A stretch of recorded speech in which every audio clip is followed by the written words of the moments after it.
Di ko na nga alam kung anong nasaan part ako ng pagkain. Kung magbe-breakfast ba ako o magla-lunch. Di ko maintindihan ang aking sitwasyon.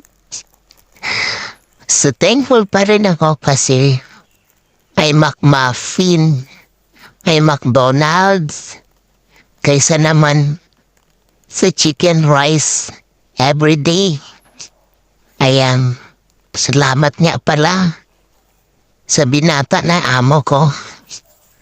Hindi ko alam kung magbe-breakfast ba ako o magla-lunch. Kasi ganito yung bitili niya. O ay, kala ko drinks. Yun pala, tea. Tea with milk. Yan ang aking pagkain.